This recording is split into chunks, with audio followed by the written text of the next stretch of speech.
Good day, Dr. Corazon Morelia.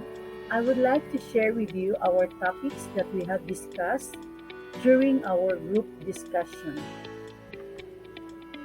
Before we come up on the topics on external factors affecting our school, we thoroughly discussed the topics through use of FB video call platform, and we agreed on the topics that we actually experienced during the COVID-19 pandemic.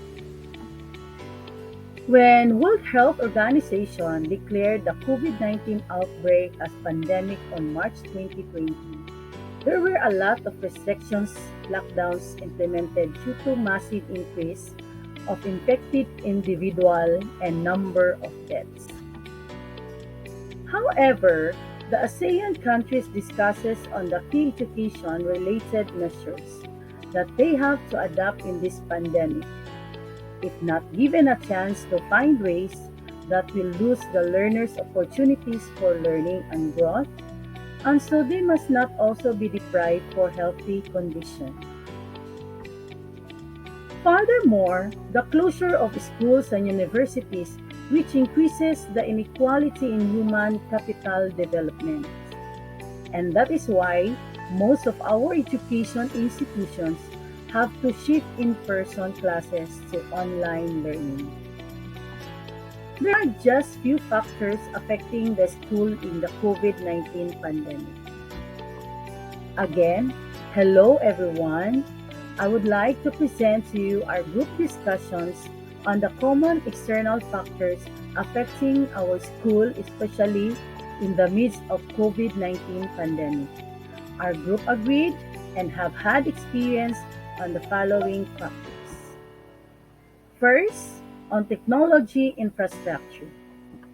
That will be discussed to us by Winchito G. Chupis, Head Teacher 6 of TLE Department of MOGS, Cagayan de Oro City. One of the three external factors affecting schools: availability and management of technological infrastructure, a challenge in Philippine education. The COVID pandemic may, however, has a silver lining.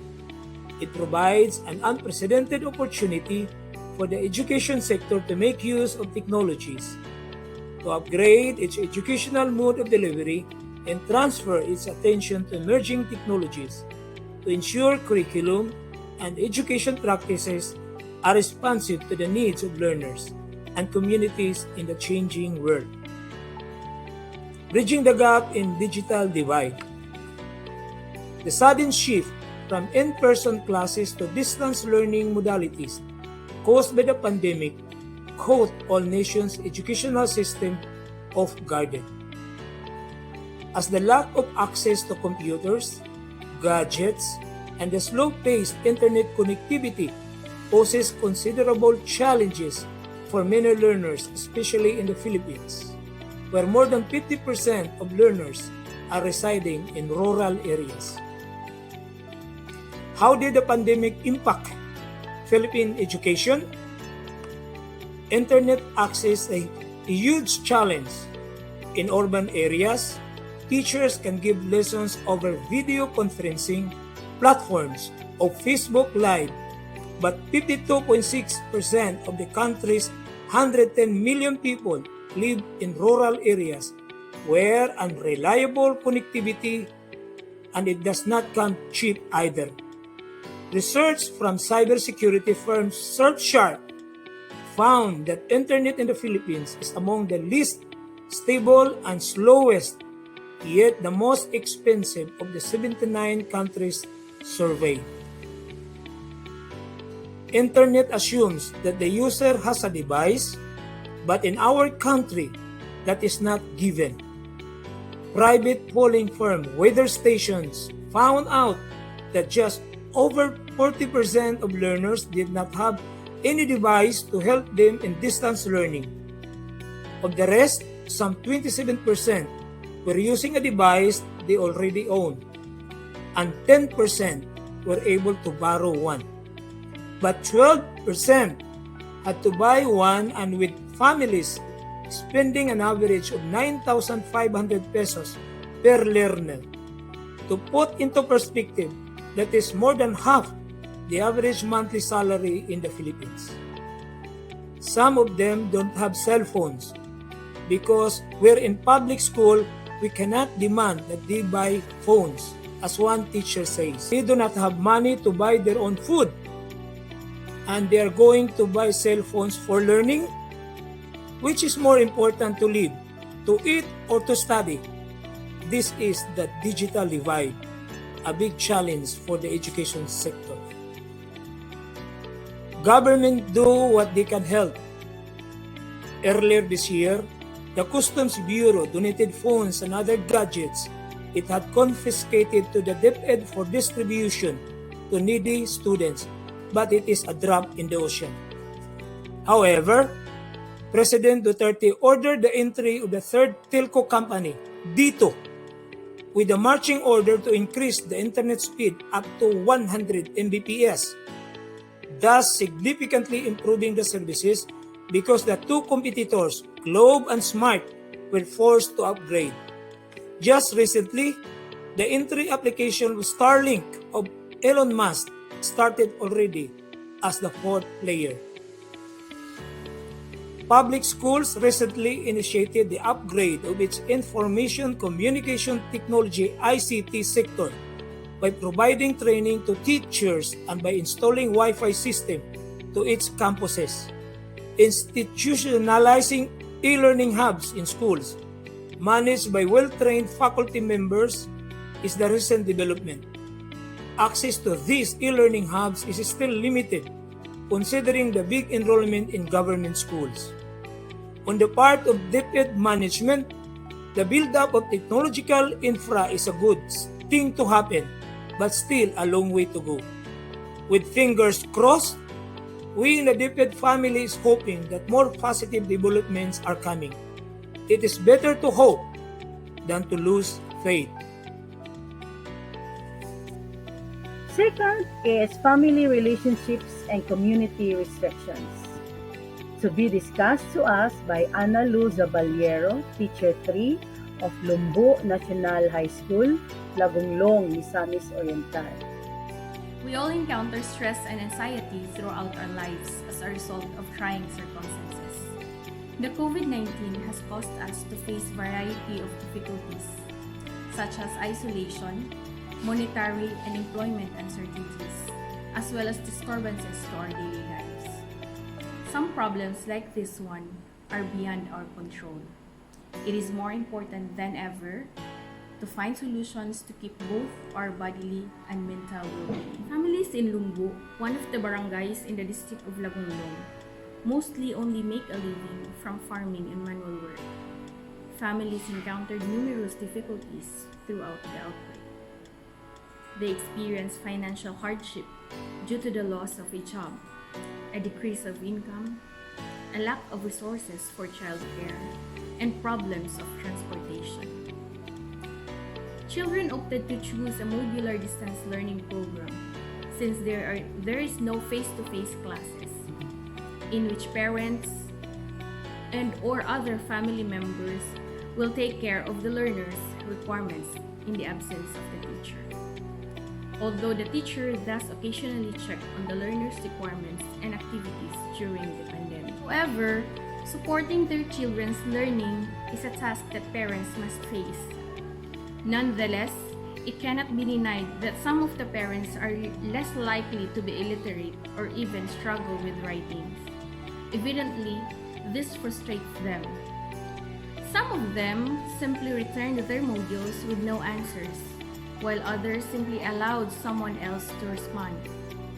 Distance learning may suddenly necessitate the use of technology and internet connectivity, and having more kids may put even greater pressure on parents' workloads.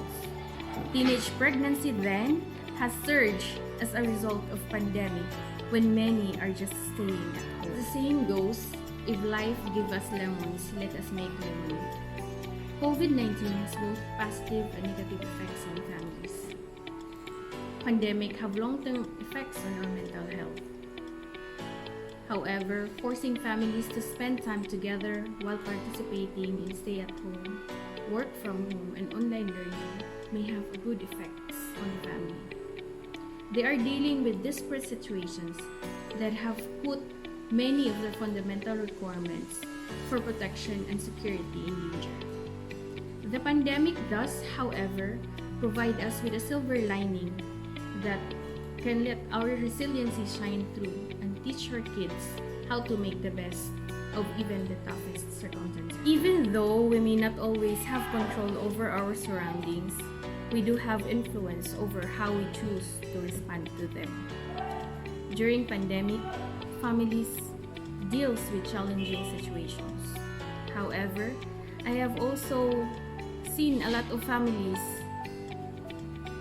tons of resilience in both parents and children. They have changed by spending more time conversing with one another and sharing family dinner together. Due to food travel limitations throughout the pandemic, communities in those areas reported continued food shortages as well as issues in sanitation, nutrition, and health. It had significantly worsened pre-existing issues like lack of career opportunities and pay reductions. Due to the limitations of travel, people had trouble getting around. The strengthening of the community quarantine upsets me deeply because I was one of them. For the sake of preserving the security and safety of the community, barangay council, local government units, physicians, and nurses in the area were put under extreme and unprecedented pressure.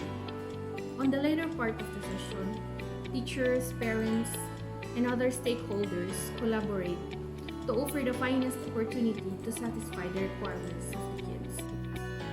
Third is social and emotional isolation. To be discussed to us by Pauline C.P. Talver, Master Teacher 1, Senior High School Teacher of Mogs, Cagayan de Oro City. Good day, everyone, and most especially to our FLT, Dr. Corazon Batch2. After reading all the 3 articles, I can say that some issues mentioned regarding education during pandemic are similarly existing in my school. They include, among others, students' lack of interest, lack of technology, and poor former internet access. However, I do not personally consider this as a problem, but a challenge among us. Our goal as educators is not just to teach, but to get back to normal, the new normal thing, and to build a better society. One of the 3 most important things that I've learned about the external factors affecting our schools, Moog Senior High School in particular, is the social and mental isolation. According to Google, social isolation is the state of complete or near complete lack of contact between an individual and other individual or a society. Mostly, it occurs for a long periods of time and impacts the social and emotional wellness of individuals. Teachers can build strong relationships with stakeholders and between students to help them get through the very challenging time. The COVID-19 pandemic has a detrimental impact on many students' mental health. Last January 2022, on Mental Health Survey, with 596 respondents among grade 11 and grade 12, 7 out of 10 learners reported mental health struggles. 39% said they had experienced an increase in feelings of loneliness. 25% said they had experienced tired, and 18% said they had experienced isolated, and 17.8% experienced anxiety. All this indicate a challenge among us educators that we need to identify and be conscientious of the indicators that a student is struggling. Like we have to find learning and teaching strategies to support the social and emotional well-being of students during distance learning or face-to-face. Here are some strategies to help. You can have a virtual kumustahan among students, and then you can start a newsletter promotion, and then research congress for teachers, and then you can create a self-care plan. These strategies emphasize the importance of connection and compassion. Good morning and mabuhay. The other factor affecting our school and who have contributed a lot during the pandemic is the stakeholders. The distribution of SIM and modems to parents, students, and teachers. We have seen from NIA, DepEd, it aims to ensure ease of communication and unhampered delivery services in the midst of pandemic. Stakeholders' engagement is an ongoing commitment to understanding and interacting with the school undertakings. Their engagement is built through two-way discussions and transparency, both in times of crisis and times of opportunity.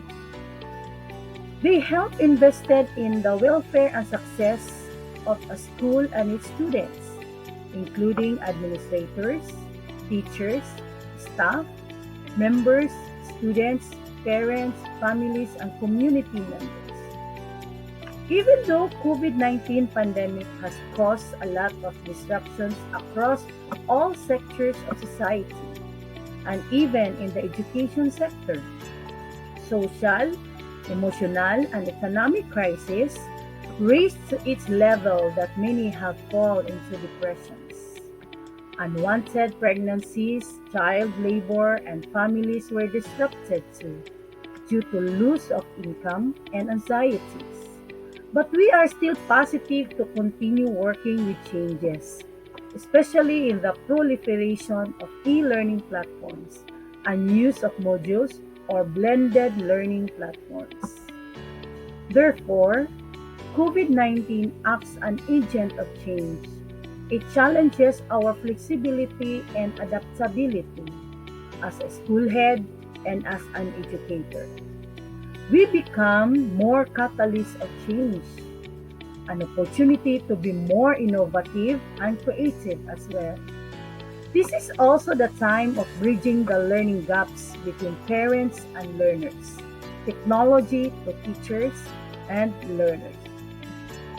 Lastly, we try to strengthen the nutrients in the teaching learning process despite the challenges encountered, because we want to continue learning and never stop learning. Thank you and stay safe, everyone.